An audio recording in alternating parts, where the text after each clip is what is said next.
Hello everyone, मैं पूजा सुधीर आप लोगों का एग्जाम जॉब एक्सपर्ट पर बहुत बहुत स्वागत करती हूँ। गाइज, आप लोगों के लिए जो आज मैं थ्योरी लेकर के आई हूँ वो हमारे पियाजे का संज्ञानात्मक विकास का सिद्धांत है। ठीक है, पियाजे का संज्ञानात्मक विकास का सिद्धांत,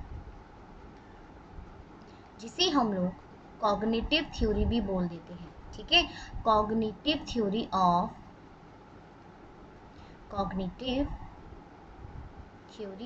जीन पियाजे। अब इस थ्योरी में हम लोग क्या क्या पढ़ने वाले हैं कि इसके कितने नाम हैं और कितने नामों से इसको जाना जाता है, एंड दूसरा कि इसकी स्टेजेस वगैरह कितनी होती हैं, और जो भी इन्होंने कॉन्सेप्ट दिए थे, लाइक चाहे वो स्कीमा का हो, चाहे वो अनुकूलन हो, चाहे वो आत्मसातीकरण हो, वो सारे हम लोग यहाँ पर कॉन्सेप्ट पढ़ने वाले हैं। तो चलिए हम लोग स्टार्ट करते हैं। तो पहला क्वेश्चन जो आपका जीन पियाजे से पूछा जाता है वो ये होता है कि ये जो आपके जीन पियाजे जी थे, ये रहने वाले कहाँ के थे। तो आप लोगों को हमेशा याद रखना है कि जीन पियाजे हमारे स्विट्जरलैंड के रहने वाले थे। एक नंबर का क्वेश्चन आप लोगों से एग्जामिनर यहाँ से पूछता है, और कभी कभी स्विट्जरलैंड की जगह वो स्विस भी लिख देता है, तो ये भी याद रखिएगा। ठीक है, जीन पियाजे ने अपनी अवधारणा संज्ञानात्मक विकास पर दी है, यानी इन्होंने कॉग्निटिव डेवलपमेंट पर अपना ये कॉन्सेप्ट दिया है, ये जो सिद्धांत दिया है। अब ये जो हमारा संज्ञान होता है वो क्या होता है वो हम लोग बाद में बात करेंगे। पहले मैं आपको बता दूं कि इस थ्योरी के और कितने नाम हैं। संज्ञानात्मक विकास का सिद्धांत के नाम से तो आप सभी से जानते हो। विकासात्मक सिद्धांत का विकासात्मक सिद्धांत के नाम से भी ये जाना जाता है। ठीक है, निर्माणात्मक सिद्धांत के नाम से भी ये जाना जाता है, और मोस्टली तो फेमस है हमारा संज्ञानात्मक सिद्धांत विकास के सिद्धांत के नाम से। ठीक है, तो ये आप लोगों को ध्यान रखना है। अब ये संज्ञान जो है वो संज्ञान होता क्या है।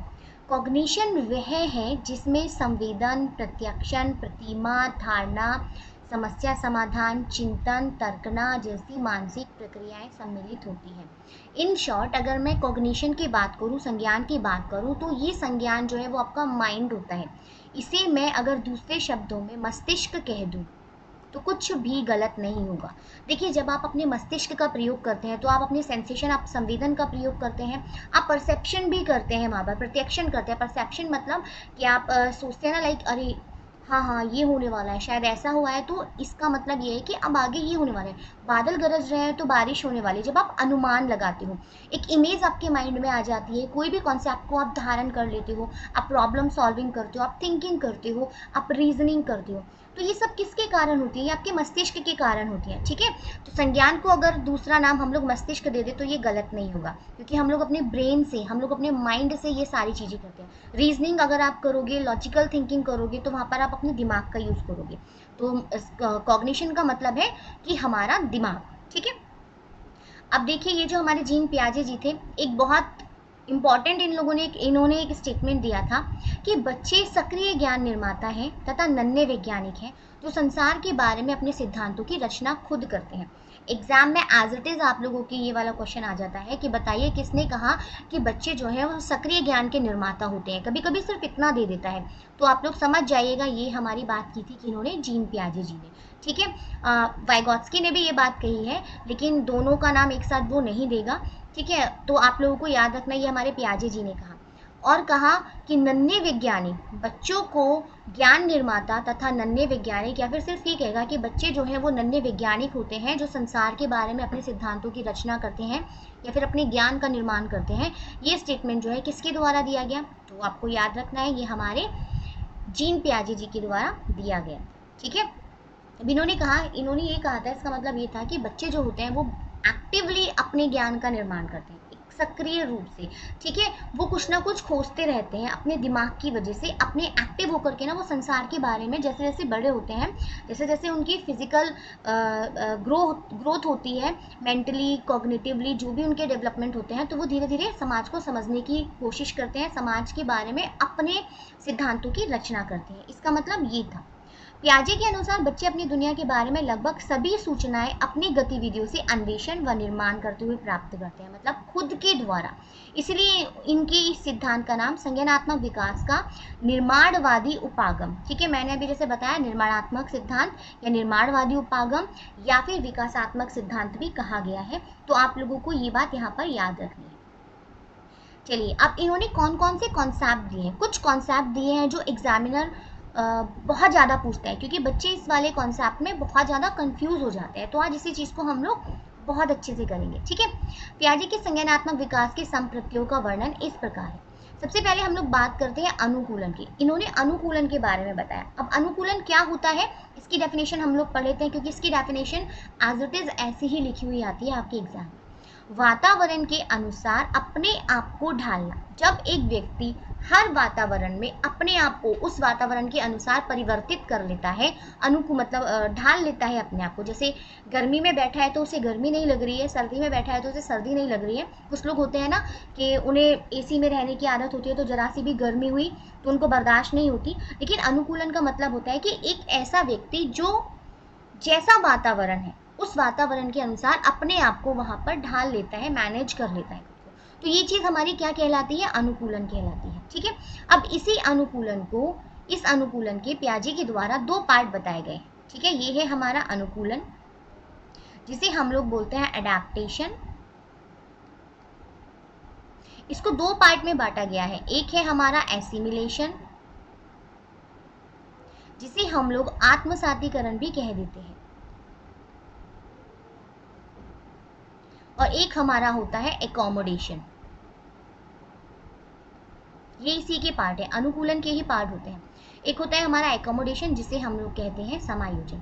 अब इसकी तो एज इट इज डेफिनेशन दे देता है कि भाई व्यक्ति जो है वातावरण के अनुसार जब अपने आप को ढाल लेता है तो वो हमारा अनुकूलन कहलाता है। दिक्कतें हमें आती हैं एसिमिलेशन और एकोमोडेशन को समझने में, तो यही चीज मैं आपको अभी समझाने वाली हूँ, ठीक है। तो अच्छे से ध्यान से सुनिएगा। चलिए, पियाजे के अनुसार अनुकूलन की दो क्रियाएं होती हैं, जैसा अभी मैंने बताया, एसिमिलेशन और आपका एकोमोडेशन। अब सबसे पहले हम लोग बात करते हैं एसिमिलेशन की। पूर्व ज्ञान को नए ज्ञान के साथ जोड़ना आत्मसातकरण कहलाता है या आत्मसातीकरण कहलाता है। दूसरे शब्दों में जब हम नए ज्ञान का अर्जन करते हैं उसे आत्मसातकरण कहते हैं। मैम थोड़ा ना अलग सा लग रहा है, हमें ना समझ में नहीं आ रहा, तो बहुत सिंपल शब्दों में मैं आपको समझाती हूँ। जब भी आप लोगों से बात की जाएगी कि बताइए जी आत्मसातीकरण क्या होता है, ठीक है, आत्मसातीकरण आपका क्या होता है, तो आप लोग नोट डाउन कर लेना। जब पूर्व ज्ञान में, सिर्फ आप लोगों को ये कीवर्ड याद रखना है, जब पूर्व ज्ञान में नया ज्ञान, ठीक है, ये जो नया ज्ञान है, पूर्व ज्ञान में नया ज्ञान जोड़ दिया जाता है तो यह आत्मसातीकरण कहलाता है। फॉर एग्जाम्पल, एक बच्चे को ये पता था कि ये जो लड़की है, ठीक है, ये एक लड़की है, एक लड़के को ये पता था कि ये जो लड़की है ना, ये सिर्फ गाती है, गाती बहुत अच्छा है, गाती बहुत अच्छा है, ठीक है, इसको ये पता था। लेकिन कुछ दिनों बाद उसको एक नई बात पता चली कि भाई ये लड़की सिर्फ गाती ही नहीं है, ये तो डांस भी अच्छा करती है। तो मतलब इसके दिमाग में, इसके स्कीमा में पहले से एक बात थी जो कैप्चर हो रखी थी कि ये जो सीमा नाम की लड़की है ये बहुत अच्छा गाना गाती है, ठीक है। बाद में कुछ दिन बाद पता चली भाई ये तो गाना ही नहीं गाती, डांस भी बहुत अच्छा करती है। तो ये जो इसका पूर्व ज्ञान था, इस पूर्व ज्ञान में इसने एक और ये जो नया ज्ञान अपना जोड़ लिया, इसे कहा जाता है बच्चे का, कि बच्चे ने आत्मसातीकरण कर लिया, ठीक है। तो अगर ये भी ना समझ में आए आप लोगों को, तो सिर्फ ये आप लोगों को कीवर्ड याद रखना है कि जब भी पूर्व ज्ञान में नया ज्ञान जोड़ दिया जाता है तो वो हमारा आत्मसातीकरण कहलाता है, ठीक है। देखिए, बालक समस्या समाधान के लिए पूर्व सीखी गई मानसिक क्रियाओं का सहारा लेता है। जो उसने पहले सीखा हुआ है उसमें अपना नया ज्ञान जोड़ देता है, ये हमारा आत्मसातीकरण कहलाता है। आई होप आप लोगों को ये समझ में आया होगा। अब दूसरे की तरफ हम लोग बढ़ते हैं, समायोजन। समायोजन, जब बच्चा अपने पुराने स्कीमा में परिवर्तन करना शुरू कर देता है तो उसे हम लोग समायोजन की अवस्था कहते हैं। एग्जाम्पल यहाँ पर दिया हुआ है, पहले हम लोग इस एग्जाम्पल के साथ में चलेंगे, फिर मैं आपको एक कीवर्ड बताऊंगी, ओके। चलिए, एक बच्चे के स्कीमा में ये सूचना है कि कुत्ते की 4 टांगे होती हैं, तो वह अपने आप से अनुमान लगा लेता है कि सभी 4 टांग वाले पशु कुत्ते होते हैं। मतलब उसने देखा कि कुत्ते की 4 टांगे होती हैं। अब वो जिस भी 4 टांग वाले पशु को दिखता है, चाहे वो गाय हो, घोड़ा हो, कोई भी हो, वो समझता है कि ये तो कुत्ता है। परंतु जब वह बिल्ली को देखता है जब वह बिल्ली को देखकर यह अनुमान लगाता है, देखता है, तो उसको ये लगता है कि अरे भाई इसकी भी तो 4 टांगे हैं। इसका मतलब ये है कि 4 टांगे होते हुए भी वह कुत्ते से अलग नजर आती है। ठीक है, कुत्ते से अलग नजर आती है। तब वह अपने स्कीमा में बिल्ली की सूचना को आत्मसात करता है, मतलब जोड़ लेता है। नया ज्ञान आ गया कि भाई 4 टांग वाले सिर्फ कुत्ते ही नहीं होते, बिल्ली भी हो सकती है।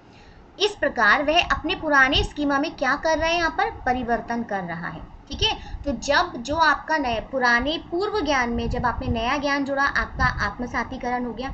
अब उस ज्ञान में जो आपने नया ज्ञान जोड़ा है, तो एक नई नॉलेज मिली, तो आपकी वो जो पुराने ज्ञान में जो परिवर्तन हुआ है ना, वो आपका समायोजन कहलाता है।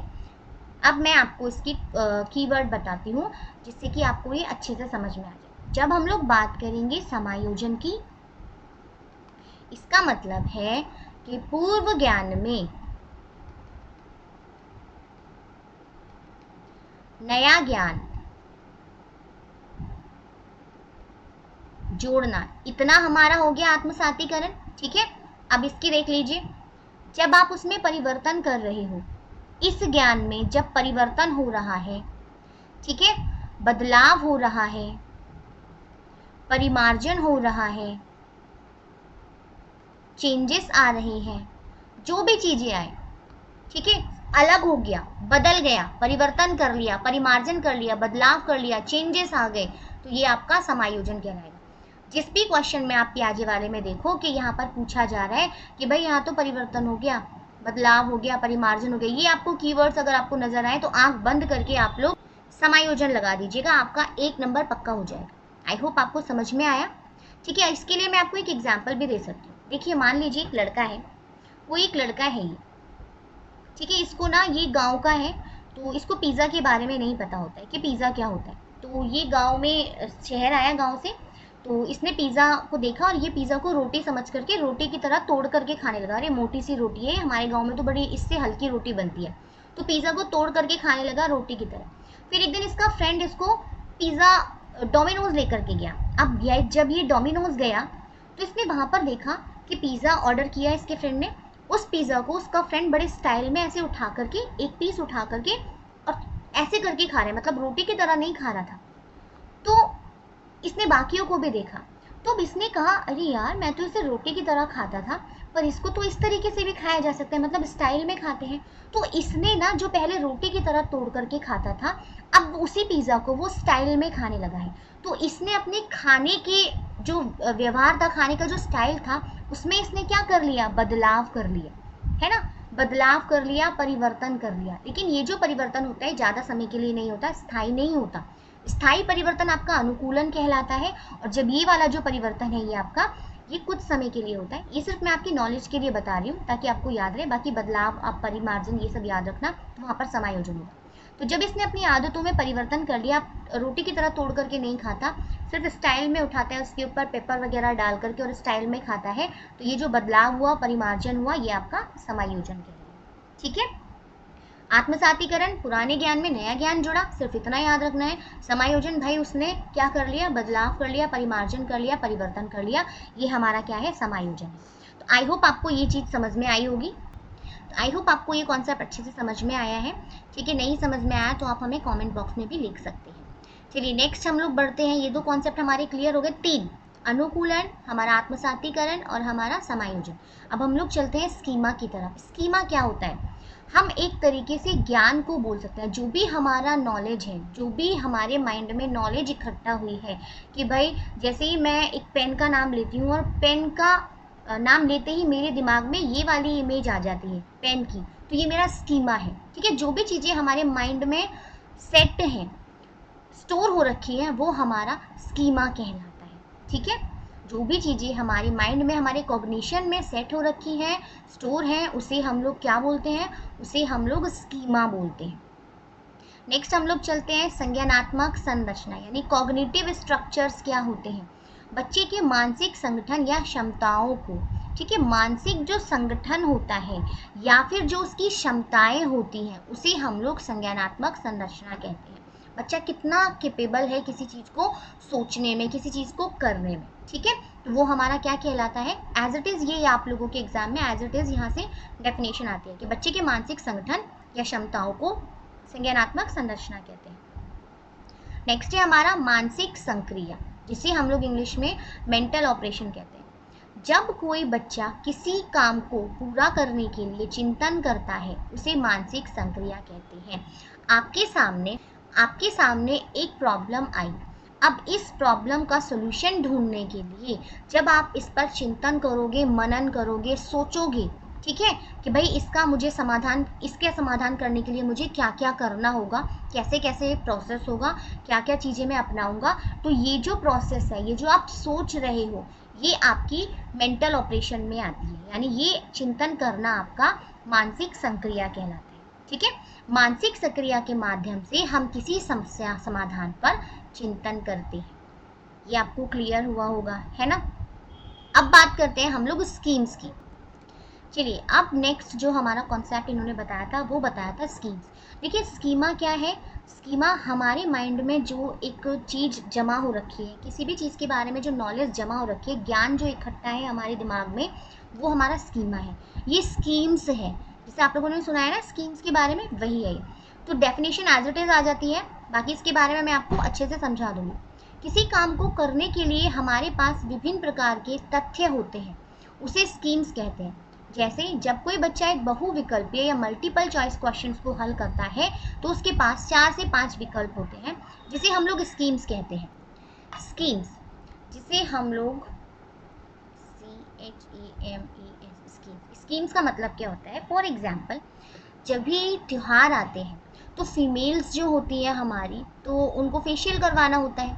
ठीक है, फेशियल करवाना होता है, तो जब वो पार्लर वाली के पास जाती हैं तो पार्लर वाली उनको कई सारे ऑप्शंस देती है कि मैम आप ऑर्गेनिक वाला करवा लो, ठीक है, मैम आप ये पर्ल वाला फेशियल करवा लो, नहीं नहीं मैम आपकी स्किन को गोल्ड वाला सूट करेगा, मैम ये डायमंड वाला करवा लो।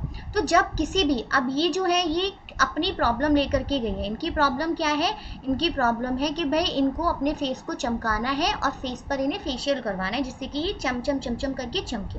तो ये पार्लर वाली के पास गई, तो वहाँ पार्लर वाली ने जब इनके सामने बहुत सारे ऑप्शंस प्रेजेंट कर दिए, तो इस प्रॉब्लम का सॉल्यूशन करने के लिए जब हमारे पास बहुत सारे तथ्य उपलब्ध हों, बहुत सारे फैक्टर्स उपलब्ध हों, तो हम कहते हैं कि ये हमारा स्कीम्स कहलाता है। आई बात समझ में। तो किसी भी प्रॉब्लम का सॉल्यूशन करने के लिए जब हमारे पास विभिन्न प्रकार के तथ्य उपलब्ध होते हैं, तो हम लोग उसे स्कीम्स कहते हैं। आई होप आपको ये कॉन्सेप्ट बहुत अच्छे से समझ में आया होगा। चलिए अब हम लोग आगे एक एग्जाम्पल मतलब एक क्वेश्चन बता देती हूँ कैसा देता है। जब व्यक्ति के पास किसी काम को करने के लिए बहुत सारे या फिर एक से ज़्यादा, ठीक है, बहुत सारे तथ्य उपलब्ध हों, तो यह क्या कहलाता है। ऑप्शन ए है स्कीमा, ऑप्शन बी है स्कीम्स, ऑप्शन सी है आपका आत्मसातीकरण, और ऑप्शन डी है आपका समायोजन। ठीक है, तो आप लोगों का यहाँ पर सीधे सीधे क्या आंसर होगा, स्कीम्स हो जाएगा। अब समझ में आ गया, ठीक है। चलिए जी, अब आगे बढ़ते हैं हम लोग। अब हम लोग चलते हैं, देखिए हम लोगों ने सारे कॉन्सेप्ट पढ़ लिए। इन्होंने कौन कौन से कॉन्सेप्ट बताए थे, स्कीम्स के बारे में, स्कीमा के बारे में, संज्ञान के बारे में, ठीक है, मानसिक संरचना के बारे में भी हमने पढ़ लिया, एडाप्टेशन, एकोमोडेशन और एसिमिलेशन भी हो गया। अब हम लोग इनकी स्टेजेस की तरफ चलते हैं। क्वेश्चन आता है कि संज्ञानात्मक विकास की कितनी अवस्थाएं होती हैं, या फिर आप लोगों से पूछा जाता है कि पियाजे के अनुसार संज्ञानात्मक विकास की कितनी अवस्थाएं बताई गई हैं, या फिर इसे कितने भागों में बांटा गया है। तो आप लोगों को ये सारी स्टेजेस याद रखनी है और ये सीक्वेंस वाइज आप लोगों को याद रखनी है, क्योंकि ये ऐसे ही पूछी जाती है। ठीक है, तो सबसे पहली स्टेज जो है वो है हमारी सेंसरी मोटर स्टेज, जो हमारी 0 से 2 वर्ष की होती है। दूसरी है हमारी पूर्व संक्रियात्मक अवस्था, या फिर इसे हम लोग प्री ऑपरेशनल स्टेज भी बोल देते हैं, जिसे हम लोग 2 से 7 वर्ष मानते हैं। ठीक है, तीसरी हमारी होती है स्थूल या मूर्त संक्रियात्मक अवस्था, जिसे कंक्रीट ऑपरेशनल स्टेज कहा जाता है, जिसकी जो टाइम पीरियड होता है वो होता है 7 से 11 वर्ष। बहुत इंपॉर्टेंट है, 1 नंबर आपका यहीं से बन जाता है। ठीक है, चौथी आपकी होती है औपचारिक या फिर अमूर्त संक्रियात्मक अवस्था, जिसे हम लोग फॉर्मल ऑपरेशनल स्टेज कहते हैं। आप इसे SPCF के नाम से भी याद रख सकते हैं, सेंसरी, प्री ऑपरेशनल, कंक्रीट और आपका फॉर्मल। ठीक है, एसपी साहब कहाँ गए, CF में चले गए। ठीक है, अब कभी कभी ना एग्जामिनर ऐसे भी आप लोगों को एग्जाम में दे देता है क्वेश्चन। एग्जामिनर क्या करता है, आप लोगों को ना ऐसे करके एक डायग्राम दे देता है कि बताइए जीन पियाजे के द्वारा कौन सा वाला डायग्राम बताया गया है, ऐसे करके दे देगा। ठीक है, यहाँ पर दे देगा ऐसे करके, ऑप्शन सी में आपको ऐसे करके दे देगा और ऑप्शन डी में आपको दे देगा ऐसे करके, कुछ भी दे देगा। बट मेनली जो आपको याद रखना है वो ये वाला, ठीक है, वो ये वाला है। पियाजे के द्वारा याद रखना ये वाला डायग्राम बताया गया है, जिसमें 0 से 2 बच्चा, फिर यहाँ पर 2 से 7, 7 से 11 और ये वाली हमारी 11 से 15 वाली स्टेज हो जाती है, या फिर 11 से ऊपर आ जाती है। तो ये आप लोगों को याद रखना है। ठीक है, चलिए अब ये हम लोगों ने चारों स्टेजेस पढ़ ली, कौन सी क्या क्या क्या स्टेज होती है। ठीक है, क्या क्या नाम है इनके, आपको सीक्वेंस वाइज आपको ये नाम याद रखने हैं। अब हम लोग पहली अवस्था की तरफ बढ़ते हैं। ठीक है, तो पहली जो इनकी अवस्था है वो कौन सी है, पहली अवस्था है हमारी सेंसरी मोटर स्टेज, जो 0 से 2 वर्ष तक की होती है। इस अवस्था की आयु 0 से लेकर 2 वर्ष तक है। इसमें बच्चा अपने कान, आंख, नाक से निरीक्षण करके सीखता रहता है। वह अपने संवेदी प्रेरक उपकरणों से सीखता रहता है। इस अवस्था में बच्चे में वस्तु स्थायित्व उत्पन्न होता है। मतलब इसमें क्या कहना चाह रहा है ये, इसमें इन्होंने कहा है पियाजे जी ने कि 0 से 2 वर्ष का जो बच्चा है ना, वो किससे सीख रहा है, वो अपने सेंसेस के द्वारा सीख रहा है। किससे, अपनी इंद्रियों से सीख रहा है। ठीक है, बच्चे के सामने कोई भी चीज़ आती है, बच्चे के सामने कोई भी चीज़ आती है, वो उसको हाथ में पकड़ता है और मुंह में डाल करके उसको छू करके, पकड़ के, छू करके उसको सीखने की कोशिश करता है कि आखिर ये चीज़ है क्या। ठीक है, उसको कुछ भी चीज़ उठाई, और देखा होगा ना अपने छोटे बच्चों को, 0 से 2 साल तक के बच्चे जो होते हैं, कुछ भी चीज़ उन्हें मिलती है तो अपने मुंह में डाल लेते हैं। तो वो ये उसको जानने की कोशिश करते हैं कि आखिर ये चीज़ है क्या जो मेरे सामने आई है। तो उसको जानने के लिए वो कभी मुंह में डालते हैं, कभी हाथों से पकड़ करके उसको जानने की कोशिश करते हैं। तो इस वाली उम्र में बच्चा, 0 से 2 वर्ष में बच्चा अपनी सेंसेस के माध्यम से सीखता है, अपने कान, नाक, आँख, इन चीज़ों से सीखता है। और ये भी आप लोगों को याद रखना है कि जब हम लोग बात करते हैं, किसकी बात करते हैं, हम लोग बात करते हैं वस्तु स्थायित्व की। ठीक है, वस्तु स्थायित्व, जिसे हम लोग बोलते हैं ऑब्जेक्ट परमानेंस। इंग्लिश में इसे बोला जाता है ऑब्जेक्ट परमानेंस। इसका मतलब क्या होता है, देखिए, जब एक बच्चे के सामने, अब देखिए, आप एक बच्चे के सामने एक पेन रखा हुआ था, फिर एक कोई बॉल रखी हुई थी। ठीक है, अब वो बॉल उसकी आंखों के आगे से हमने छुपा दी कि भाई ये ना कांटे वाली बॉल और इसकी लग जाएगी, तो मैंने वो कहीं छुपा करके रख दी। अब बच्चा उस बॉल को अगर इधर उधर ऐसे करके ढूंढने लग जाए, इसका मतलब ये है कि वो जो बच्चे के सामने बॉल रखी हुई थी, कांटे वाली जो बॉल रखी हुई थी, उसका जो कॉन्सेप्ट है, उसका जो स्थायित्व है, वो बच्चे के दिमाग में बैठ गया है। ठीक है, बच्चे को पता था कि अभी यहाँ पर मेरे सामने कुछ ऐसा करके एक चीज़ रखी हुई थी, बट अभी वो यहाँ पर नहीं है, तो वो इधर उधर ढूंढने लग जाता है। तो जब बच्चा छिपी हुई वस्तुओं को, ठीक है, छिपी हुई वस्तुओं को जब बच्चा ढूंढने की कोशिश करता है, तो उसे हम लोग बोलते हैं कि बच्चे के अंदर वस्तु स्थायित्व आ चुका है। समझ में आई। एक और एग्जांपल दे देती हूँ कि जब मान लीजिए आपके घर में 2 बच्चे हैं, एक 4 साल का है और एक 0 से 2 साल के अंतर्गत का है, 1.5 साल का मान लीजिए। तो 4 साल के बच्चे के पास है ना, एक इसके पास भी बॉल थी और इसके पास भी एक बॉल थी। इसके पास रेड कलर की थी और इसके पास येलो कलर की थी, लेकिन अब इसको येलो नहीं, रेड वाली बॉल चाहिए। तो इसने क्या किया, अपने भाई से एक्सचेंज कर ली। अब ये बहुत बुरे तरीके से रोने लगा, नहीं मुझे तो वही वाली बॉल चाहिए। क्यों, क्योंकि इसके दिमाग में इस रेड कलर वाली बॉल का जो ऑब्जेक्ट, ये जो रेड कलर वाली बॉल है, वो इसके दिमाग में बैठ गई है ना। ये ऑब्जेक्ट परमानेंस आ चुका है, स्थायित्व आ चुका है इस बॉल का, इस रंग को लेकर के, कि भाई मेरे पास तो यही वाली बॉल थी, मुझे तो यही चाहिए, मुझे नहीं चाहिए ये बॉल। जब उसका भाई उसे पकड़ाता है तो वो उसे फेंक देता है। तो ठीक है, तो छिपी हुई वस्तुओं को जब बच्चा ढूंढने लगे या फिर उसके बारे में सोचने लगे, तो उसे हम लोग बोलते हैं वस्तु स्थायित्व। कि बच्चे के अंदर क्या आ गया, वस्तु स्थायित्व आ गया। सोचेगा तो खैर क्या, वो ढूंढेगा ही, ठीक है, या फिर रोने लगेगा अगर नहीं मिलेगी तो इसे हम लोग वस्तु स्थायित्व कहते हैं। ये आप लोगों को याद रखना है। एक और एग्जाम्पल आप लोगों को यहाँ पर दिया हुआ है, जब बच्चा कोई छिपी हुई वस्तुओं को निकालने में सक्षम हो जाता है। देखा, जो भी मैंने आपको बताया, जब उसे ढूंढने लग जाए, ठीक है, तो वो आपका वस्तु स्थायित्व कहलाता है। यदि आप एक खिलौने को कपड़े के नीचे छुपा देते हो, तो बच्चे को ये पता होता है कि कपड़े के नीचे खिलौना है, वह उस कपड़े को हटाकर उसे ढूंढ लेता है। मतलब बच्चे को पता था कि भाई कुछ था जो आपने छुपाया है, यहाँ सामने कुछ था, ठीक है, जो अब नहीं है, तो वो उसको ढूंढ रहा है। यही हमारा ऑब्जेक्ट परमानेंस होता है। कुछ लोग इसे 2 से 7 में बताते हैं, लेकिन आपको याद रखना है ये 2 से 7 वर्ष में नहीं आता, ये हमारा 0 से 2 में आता है, क्योंकि इसकी जो सब स्टेजेस, इसकी भी 6 सब स्टेजेस होती हैं जो आपकी एग्जाम के लिए इतनी इंपॉर्टेंस नहीं है, इसलिए मैं उसे नहीं करवा रही हूँ, ठीक है। तो उसी में आ जाता है ये हमारा सबसे लास्ट वाली स्टेज में 0 से 2 में। चलिए अब इस वाली अवस्था की विशेषताएं कौन कौन सी होती हैं हम उसके बारे में पढ़ लेते हैं। ये हम लोग 0 से 2 वाली अवस्था पढ़ रहे हैं। इस अवस्था में बच्चा अपने संवेदी प्रेरकों को महसूस करना सीखता है। मतलब आप उसको कोई भी बात करनी होगी, भूख लगेगी तो रो करके बताएगा, कोई चीज़ दिखेगी उसको पकड़ करके, मुंह में लेकर के, छू करके, है ना, उसको कुरेद कुरेद करके, मतलब उसको जानने की कोशिश करेगा कि ये चीज़ है क्या। बच्चे में वस्तु स्थायित्व उत्पन्न हो जाता है, ठीक है। इस अवस्था में बच्चा वस्तुओं की पहचान करना सीख जाता है कि ये बॉल है, मेरे पास कुछ ऐसे ऐसे करके शेप में था, अब ये मेरे पास बैट है, ठीक है, मेरे पास कुछ ऐसे शेप में था। वो समझने लगता है कि भाई ये हमारा बॉल है, ये हमारा बैट है ना, इसकी शेप अलग है, इसकी शेप अलग है दिखने में, मतलब देख करके इस तरीके से अपने सेंसेस के द्वारा पहचान करने लग जाता है कि ये राउंड है। एग्जैक्टली उसे नहीं पता कि राउंड शेप है, बट वो उसको दिखता है कि ऐसी शेप में है और ये ऐसी शेप में है। किसी चीज़ को पकड़ना सीख जाता है। अब बच्चा चीज़ों को पकड़ लेता है, अभी बॉल है उसको भी पकड़ करके खेलना सीख गया है। बच्चा किसी वस्तु को मुंह में डालकर उसका अध्ययन करता है, ठीक है।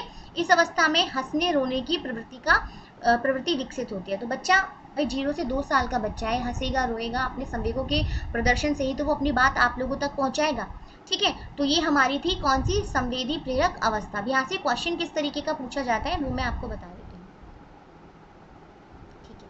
एक इस प्रकार का क्वेश्चन पूछा जाता है कि वह कौन सी अवस्था है, वह कौन सी अवस्था है जिसमें बालक अपनी ज्ञानेंद्रियों के माध्यम से सीखता है, यानी अपने सेंसेस के थ्रू, ज्ञानेंद्रियों के माध्यम से सीखता है।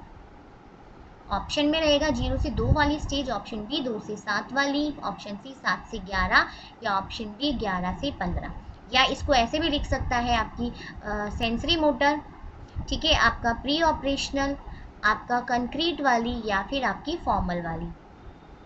तो आप लोगों का आंसर क्या होगा, आप लोगों का आंसर होगा भाई 0 से 2 वाली अवस्था। अभी तो हम लोगों ने पढ़ा कि बच्चा जो अपने सेंसेस के द्वारा सीख रहा है वो 0 से 2 वाली अवस्था में सीख रहा है, ठीक है। फिर क्वेश्चन आप लोगों से पूछता है कि कौन सी अवस्था में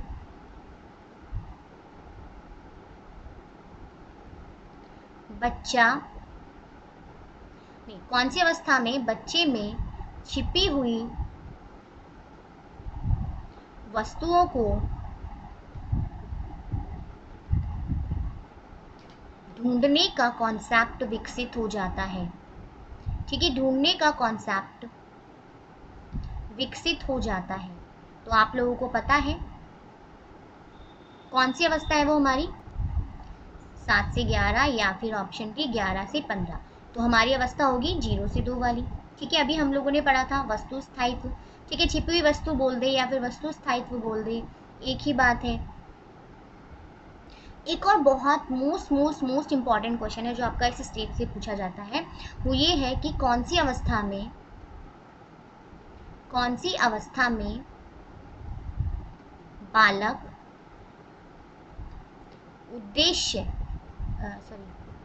लक्ष्य निर्देशित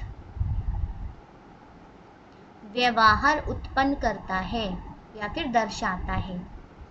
लक्ष्य निर्देशित व्यवहार का मतलब है टारगेट ओरिएंटेड बिहेवियर। अब आप कहोगे मैम 0 से 2 साल का जो बच्चा है उसको टारगेट के बारे में क्या पता, उसको लक्ष्य के बारे में क्या पता। लेकिन देखिए यहाँ पर व्यवहार की बात हो रही है, ठीक है। जैसे उसने वो बॉल देखी और आपने छुपा दी, तो उसका एक लक्ष्य बन गया कि यहाँ पर कुछ चीज़ थी और मुझे उसे ढूंढना है, तो वो उसको ढूंढने की कोशिश करेगा। तो इधर ढूंढेगा उधर ढूंढेगा, कभी बेडशीट हटा करके देखेगा। तो ये जो वो बिहेवियर कर रहा है, ठीक है, ये जो वो सारे बिहेवियर कर रहा है, कभी चद्दर हटा रहा है, कभी बेड के पीछे जा करके ढूंढ रहा है, कभी बेड के नीचे जा करके ढूंढ रहा है, तो ये लक्ष्य निर्देशित व्यवहार कहलाता है। कि उसका लक्ष्य क्या है, उस बॉल को ढूंढना या उस चीज़ को ढूंढना जो उसके सामने थी, जो भी उसके पास नहीं है। तो जब वो उसको ढूंढने के लिए जो प्रयत्न कर रहा है, जो व्यवहार कर रहा है, वो आपका लक्ष्य निर्देशित व्यवहार कहलाता है। और ये भी हमारा 0 से 2 वाली अवस्था में ही आता है। ये चीज़ आप लोगों को ध्यान रखनी है। आगे बात समझ में, ये चीज़ भी आप लोगों को ध्यान रखनी है कि भाई हाँ, ये जो है हमारा लक्ष्य निर्देशित व्यवहार। चलिए एक और क्वेश्चन पूछता है कि कौन सी अवस्था है, कौन सी अवस्था है जिसमें बालक अब सेंसेस ना देकर के आपको नाक, कान और आंख से सीखता है बोलेगा। ठीक है, आंख से सीखता है। तो वहां पर आपका ऑप्शन क्या आ जाएगा, 0 से 2 वाला, या फिर सेंसरी मोटर स्टेज आपका सही हो जाएगा। आई होप आप लोगों को ये समझ में आया होगा और बहुत अच्छे से समझ में आया होगा। ठीक है, चलिए ठीक है। आगे वाले चैप्टर में हम लोग पढ़ेंगे इसकी बाकी स्टेजेस के बारे में। फिर उसके बाद हम लोग ये भी पढ़ेंगे कि बाकी स्टेजेस के साथ में कि जो हमारे जीन पियाजे जी हैं, उनकी जो आलोचनात्मक कुछ चीज़ें थी, उन्होंने कुछ आलोचनाएं की थी, तो वो क्या थी। ठीक है, एक क्वेश्चन वो ये भी पूछ लेता है कि जीन पियाजे हमारे कहाँ के थे, तो ये आप लोगों को ध्यान रखना है। ठीक है, जीन पियाजे कहाँ के थे, तो हमारे स्विट्ज़रलैंड के थे। आई होप आपको ये पसंद आया होगा। इसको अच्छे से रिवाइज कीजिएगा और अब हम लोग मिलते हैं नेक्स्ट वीडियो में और इसके आगे के स्टेजेस लेकर के आते हैं। Thank you.